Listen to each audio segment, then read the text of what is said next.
My name is Natalie, I'm 23, and here's a piece of advice. If you're ever invited to a wedding as a guest and someone tries to rope you into babysitting, say no so forcefully it rattles the windows. That's what I wish I'd done. Instead, I let courtesy and family pressure pull me into one of the most ridiculous and offensive situations I've ever faced. I didn't see it coming until I was already dressed up, in heels, and stepping through the venue's entrance. Here's how it went down. My older sister, Amelia, was tying the knot. She's 3 years my senior, and our relationship has always been shaky, surface-level civility for family gatherings, but I'm usually counting down the seconds until I can escape. Amelia's always been the family's golden child. Top grades, stable job, fiancé who checks all the boxes. She's the type who's been dreaming of her wedding since she was a kid, obsessing over every detail while conveniently ignoring that other people have lives too. I didn't expect to be a key player in her big day, but I figured I'd at least be treated like a proper guest, someone who shows up, brings a thoughtful gift, and joins in the celebration. How wrong I was. I arrived early as requested, wearing a dress Amelia had grudgingly okayed weeks earlier. I brought a nice gift, not some last-minute throwaway, and even offered to help with setup if needed. When I tracked her down to offer my congratulations before the ceremony, she gave me a warm hug, all smiles, then dropped a bombshell so casually I thought it was a prank. With serene confidence, she informed me my seat was in the kids' room, a separate space far from the main reception hall, set up to shield the children from loud music and drinks. I laughed, assuming she was kidding, and asked her to explain. That's when she clarified, without a hint of shame, that I'd be stationed at the children's table, supervising a dozen kids aged 4 to 10, because they hadn't bothered to hire a babysitter or entertainer. She said it would mean the world to her and ensure the night went off without a hitch. I stared, dumbfounded. I told her I hadn't signed up to babysit, I was a guest.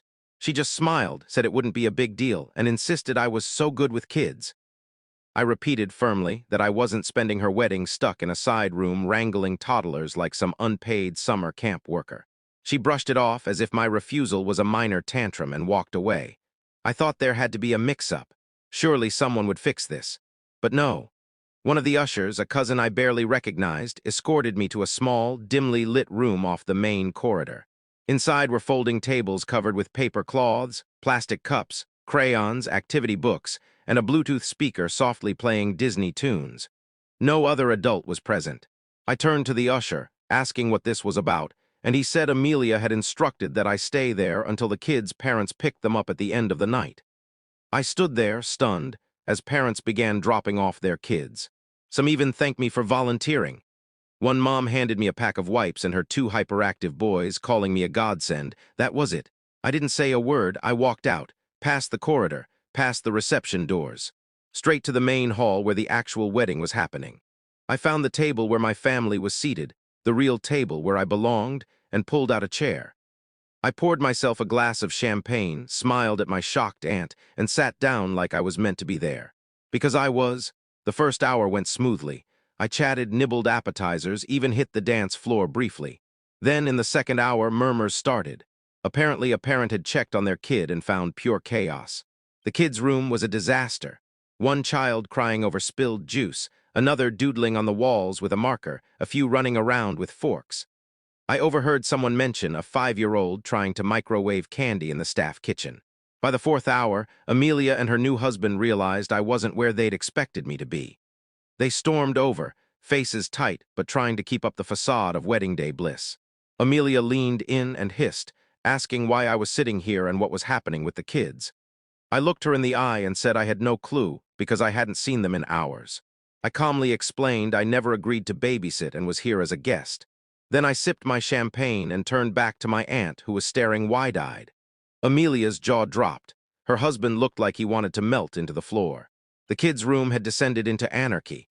Food smeared on the carpet, a fire alarm pulled by a kid who thought it was a toy, and 2 children locked in a closet, banging to be let out.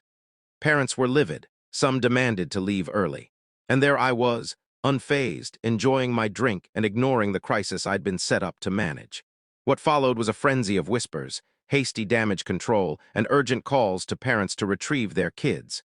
Amelia's carefully planned evening unraveled, speeches delayed, timeline derailed. All because leaving a dozen kids unsupervised in a side room was, unsurprisingly, a terrible plan.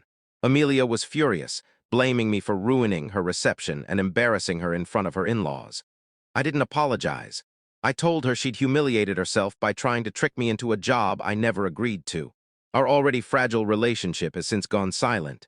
She hasn't spoken to me since, and I haven't lost a moment's sleep over it. My parents were initially shocked, but later agreed her request was out of line. Several relatives approached me afterward, stunned at her audacity to treat me like hired help.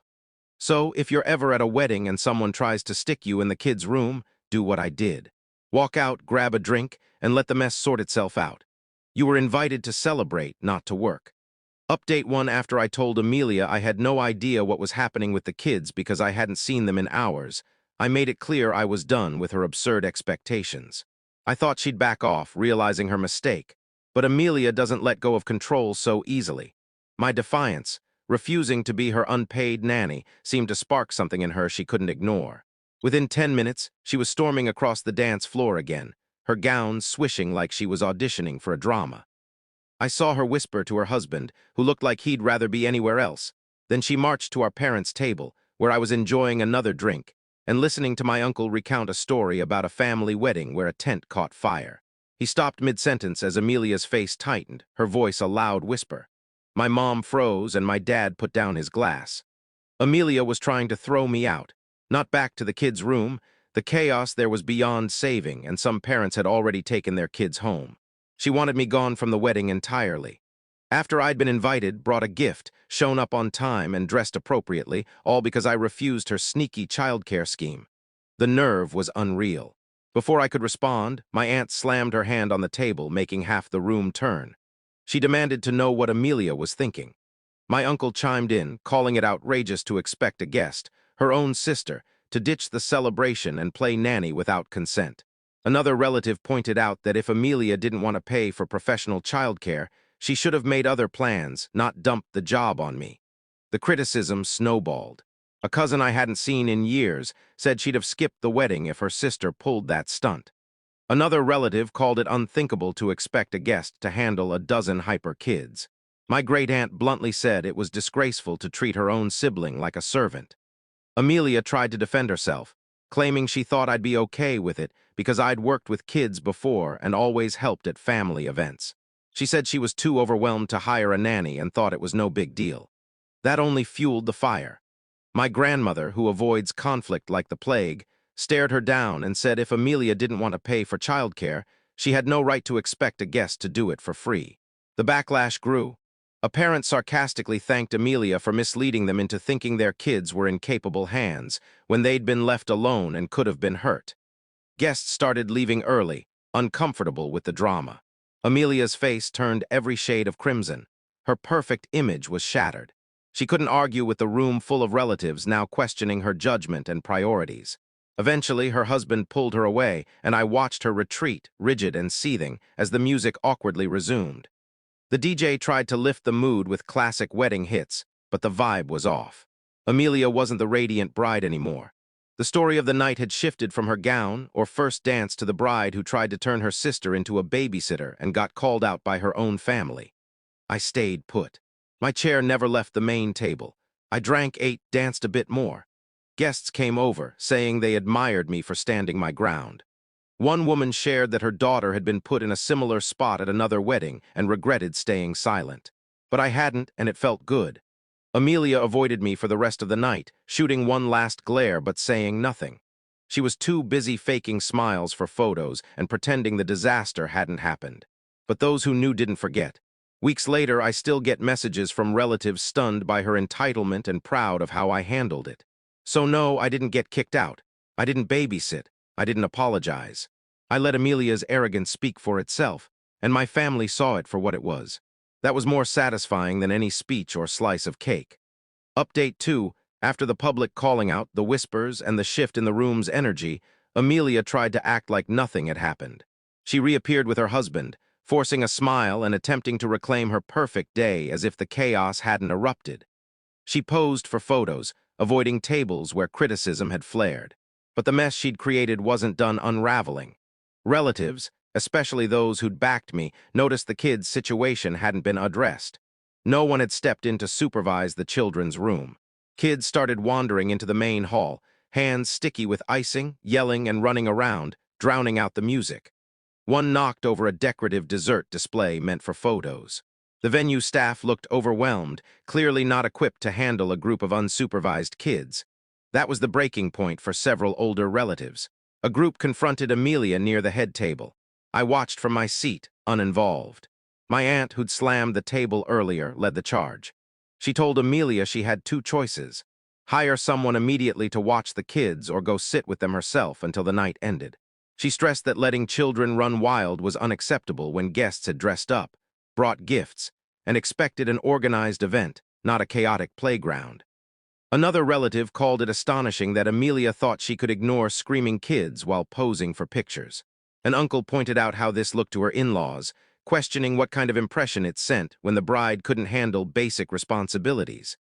Amelia was floored, caught off guard. For someone who prides herself on composure, she looked lost. She stammered that she was stressed, that the day had spiraled, that she thought it would work out. No one bought it. Her husband tried to step in, but someone quickly noted he'd been just as complicit in letting this happen. That's when Amelia cracked. In the middle of the reception, in front of staff, guests, and photographers, she broke down. Not gentle tears, but a full meltdown, sobbing, shaking, makeup running. She kept saying she didn't know what to do, that her day was ruined, that this wasn't how it was supposed to be. Some guests looked awkward. A few tried to comfort her, more out of embarrassment than genuine care. But everyone saw the truth. Her breakdown wasn't just about the kids or me. It was because she'd built her wedding around a fantasy where everything revolved around her without effort. When people pushed back, her dream fell apart. Her maid of honor eventually led her away to calm down. The music played on, but the tension lingered. My aunt returned to our table, grumbling that this is what happens when someone plans a wedding like it's a staged photo shoot instead of a real event with real people. The kids, the groom's family stepped in, organizing a makeshift activity area in the lobby with a staff member to watch them until the night ended. They were polite, but clearly judging the bride their son had chosen. I stayed until the end. I danced, laughed with cousins, ate extra cake. I didn't glance at Amelia's table. I didn't need to. Her attempt to push responsibility onto me had backfired, and instead of taking charge, she'd tried to pretend it was fine. But my family didn't let her rewrite the narrative. They held her accountable, and that was justice enough. Update 3: after the tears, the confrontation, and the wave of disapproval that hit like a storm, Amelia vanished for about half an hour. The music continued, guests murmured, and staff cleared debris, but the wedding felt fractured, like a glass with a crack running through it. Amelia's husband wandered around, shaking hands, trying to patch things up, but the damage was done. Then Amelia returned, not as the glowing bride making a triumphant comeback, but as someone dragged through a reality she hadn't anticipated.